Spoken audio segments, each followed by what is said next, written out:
Internet पर लिखा सब कुछ सही ही होता है। ऐसा भी हो सकता है।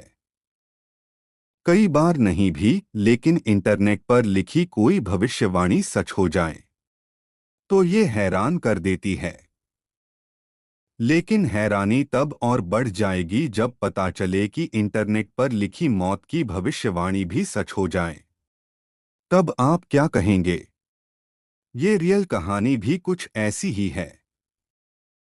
एनोरा पेट्रोवा के बारे में विकिपीडिया पर जो कुछ भविष्यवाणी होती थी वो सच हो जाती थी।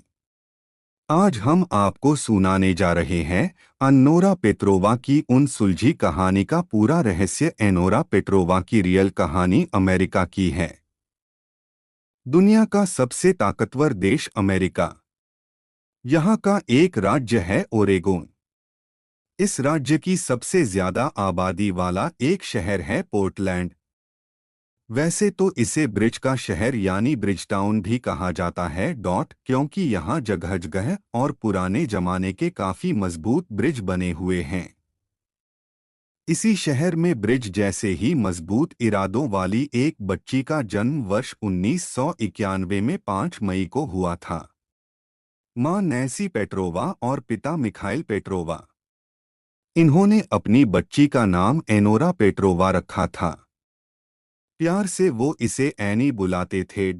अनोरा पेट्रोवा को बचपन से स्केटिंग का था शौक। बचपन से ही एनी को आइस स्केटिंग का जुनून था और ये जुनून उसकी उम्र से कई गुना ज्यादा था, जिस वजह से कम उम्र में ही वो इस खेल में बादशाहत हासिल कर ली थी। जिस टूर्नामेंट में हिस्सा लिया उसी की विजेता बन जाती थी। अब वक्त के साथ एनोरा बड़ी हो रही थी। उसकी उम्र 13 साल हो चुकी थी। सामने थी एक बड़ी चुनौती, मशहूर क्रिस्टल क्लासिक चैंपियनशिप। तैयारी भी पूरी थी, उत्साह भी भरपूर था। हारने जैसा कुछ नहीं था सिवाय जीत के। फिर भी एनोरा कंप्यूटर के सामने बैठकर कुछ सोच रही थी। अचानक उसके मन में ख्याल आया, क्यों न अपना नाम गूगल पर सर्च करूं। गूगल पर टाइप किया एनोरा पेट्रोवा। सर्च का बटन एंटर करते ही पूरा एक विकिपीडिया पेज ही खुल गया। ये देख एनोरा की आंखें खुली रह गईं। विकिपीडिया पर एनोरा और उसके परिवार की पूरी डिटेल थी। इंटरनेट पर इस बात की भी जानकारी थी कि 13 साल की उम्र तक एनोरा ने कितनी स्केटिंग चैंपियनशिप जीती है। ये देखकर उसे काफी खुशी हुई। लेकिन अगले ही पल उसकी आंखें फिर से खुली की खुली रह गईं जब उसने विकिपीडिया पेज पर पढ़ा कि एनोरा क्रिस्टल क्लासिक चैंपियनशिप भी जीत चुकी है। इसमें हैरानी की बात इसलिए थी कि ये चैंपियनशिप अभी तक हुई ही नहीं थी। जब वो इंटरनेट पर ये सब देख रही थी उसके अगले दिन ये चैंपियनशिप होने वाली थी। यानी जो चैंपियनशिप हुई ही नहीं, उसके विजेता उसे पहले ही कैसे घोषित कर दिया गया। अगले ही पल उसने सोचा कि शायद किसी ने मेरा हौसला बढ़ाने के लिए विकिपीडिया पर ऐसा अपडेट कर दिया है। फिर ख्याल आया कि कहीं मेरे पापा ने तो ऐसा नहीं किया। फिर वो तुरंत पापा से पूछ लेती है। एनी के सवाल सुनकर उसके पिता भी हैरान हो गए। उन्होंने ऐसे किसी तरह का कोई ऑनलाइन अपडेट करने से इनकार कर दिया। फिर एनी ने कई बार पूछा, लेकिन हर बार एनी के पिता मिखाइल पेट्रोवा ने मना किया। खैर, एनी भी उनकी बात मान ली और मन ही मन खुश भी हुई कि कोई उसका प्रशंसक ही ऐसा कर रहा होगा। ये सोचकर वो अगले दिन होने वाली चैंपियनशिप की तैयारी में जुट गई। अगले दिन वो चैंपियनशिप जीत गई। ये काफी प्रतिष्ठित चैंपियनशिप थी, इसलिए जीत से उसका हौसला सांतवे आसमां पर पहुंच गया था। परिवार में खुशी का माहौल था। यही वजह थी कि पिता ने बेस्ट स्केटिंग कोच सर्जेई को एनी को ट्रेनिंग देने के लिए हायर कर लिया। अब एनोरा पहले से बेहतर कोचिंग लेकर आइस स्केटिंग में आगे बढ़ रही थी। अब उसकी निगाह ओलंपिक पर थी। आइस स्केटिंग में वो पूरी दुनिया में बादशाहत बनाने की सोच रही थी। लेकिन कई बार उसके कदम विकिपीडिया पेज पर आकर रुक जाते थे। वो फिर से विकिपीडिया पर चेक करती थी कि आखिर उसके बारे में क्या नया अपडेट हुआ है। वो चाहती थी कि विकिपीडिया पेज पर अगर उसे ओलंपिक विजेता लिख दिया जाए तो यकीनन वो भविष्यवाणी भी सच साबित हो ही जाएगी। इसी का वो इंतजार करती थी। लेकिन जब ऐसा नहीं हुआ तो उसने खुद ही अपना विकिपीडिया अकाउंट बना लिया। इस अकाउंट से लॉगिन कर वो एनोरा पेट्रोवा के विकिपीडिया पेज पर ओलंपिक विजेता की डिटेल अपडेट करने लगी। लेकिन ये डिटेल कभी अपडेट नहीं हो सकी, यानी विकिपीडिया पर ये जानकारी पब्लिश नहीं हुई। इससे एनोरा निराश होने लगी थी। इस निराशा की वजह वो अपनी दोस्त और आइस स्केटिंग की सबसे करीबी कॉम्पिटिटर खिलाड़ी ब्री को मानती थी। स्केटिंग में हमेशा ब्री और एनोरा में रोमांचक मुकाबले होते थे। एक बार एनोरा की वजह से ब्री को काफी चोट लग गई थी, जिसके बाद कंपटीशन से एनोरा को बाहर निकाल दिया गया था। इसके साथ ही एनोरा के कोच यानी सरजेई को भी बैन कर दिया गया। ये देखकर एनोरा को ये लगने लगा था कि कहीं ब्री ही विकिपीडिया पर ओलंपिक विनर को अपडेट होने से तो नहीं रोक रही है। इन्हीं बातों में वो उलझी हुई थी, तभी उसने विकिपीडिया पर एक अपडेट देखा। उसमें लिखा था, Anora Petrova is a pathetic little orphan whose real parents died in a terrible accident. यानी एनोरा पेट्रोवा एक अनाथ है जिसके माता पिता की एक भयानक दुर्घटना में मौत हो गई। अन्नोरा पेट्रोवा विकिपीडिया स्टोरी। विकिपीडिया पर ये अपडेट पढ़कर वो चौंक गई। ऐसा दावा किया जाता है कि एनोरा ने तुरंत अपने माता पिता को कॉल किया, लेकिन उसकी बात नहीं हो सकी।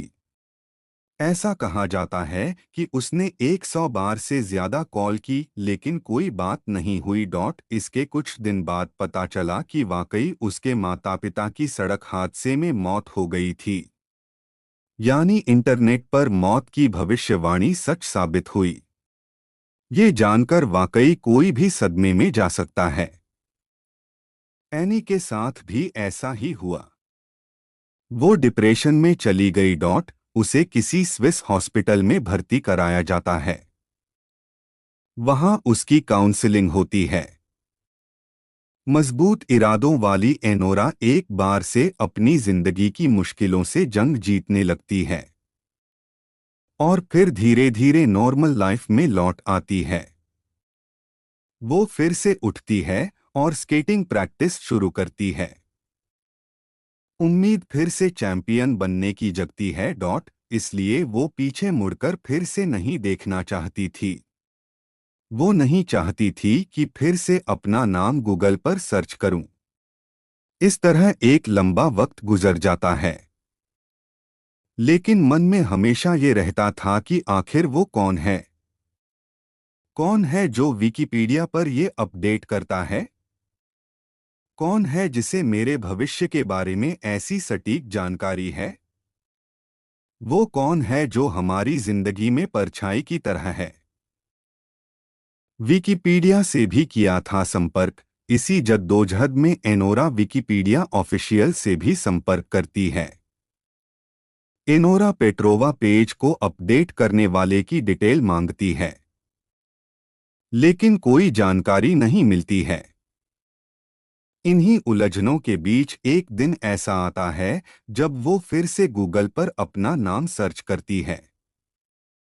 उत्सुकता होती है कि आखिर विकिपीडिया पेज पर अब तो कोई अपडेट नहीं है। कई बार रुक जाती थी, फिर हिम्मत जुटाती, फिर रुकती कि कहीं फिर से कोई अनहोनी ना हो। इसी उलझन में आखिर उसकी वो विकिपीडिया पेज ओपन कर ही देती है।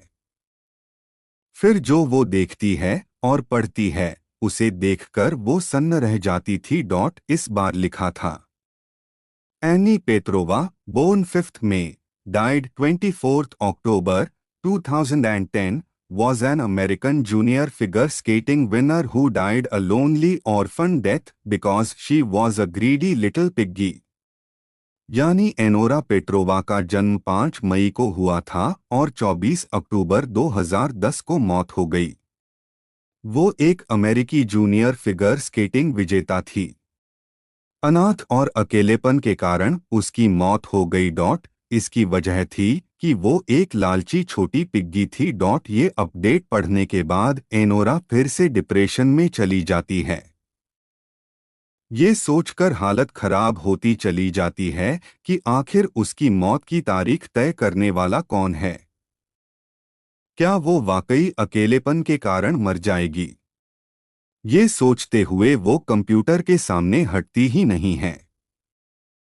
शक की वजह से अपनी फ्रेंड ब्री को ईमेल भी टाइप करती है, लेकिन उलझन में उसे भेज नहीं पाती है।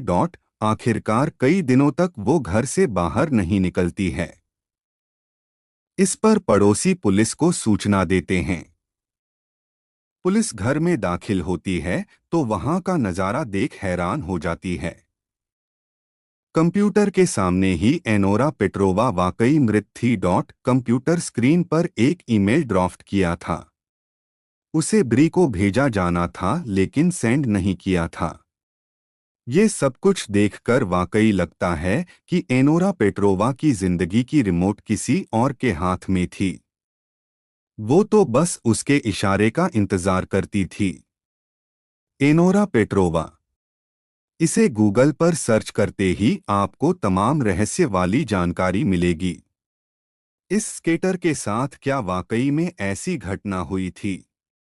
इसे लेकर तमाम दावे किए गए हैं, लेकिन रहस्य आज तक बरकरार है। ये भी दावा किया जाता है कि एनोरा पेट्रोवा के साथ ये घटना हुई थी, लेकिन विकिपीडिया पर ऐसी कोई जानकारी होने की पुष्टि नहीं मिली है। ऐसे में हो सकता है कि एनोरा किसी मानसिक विकार से पीड़ित हो, या फिर कहीं ऐसा तो नहीं कि ओलंपिक में जीत हासिल करने को लेकर वो इतनी चिंतित हो गई थी कि कल्पनाओं में जीने लगी थी, या फिर उसके साथ कुछ ऐसी अप्राकृतिक घटना हो रही थी जिसे दूसरा कोई सामान्य आंखों से नहीं देख सकता था। इस तरह के तमाम दावे एनोरा पेट्रोवा की जिंदगी को लेकर किए जाते हैं, लेकिन आखिर क्या सच है और क्या झूठ, इस बात की कहीं कोई पुष्टि नहीं हो सकी है। इसीलिए इसे दुनिया की सबसे खास क्राइम मिस्ट्री में से एक माना जाता है। ऐसी ही दिलचस्प कहानियां सुनने के लिए चैनल को सब्सक्राइब करें और वीडियो को लाइक करें और कमेंट में जरूर बताएं आपको कैसी कहानी सुनना पसंद है।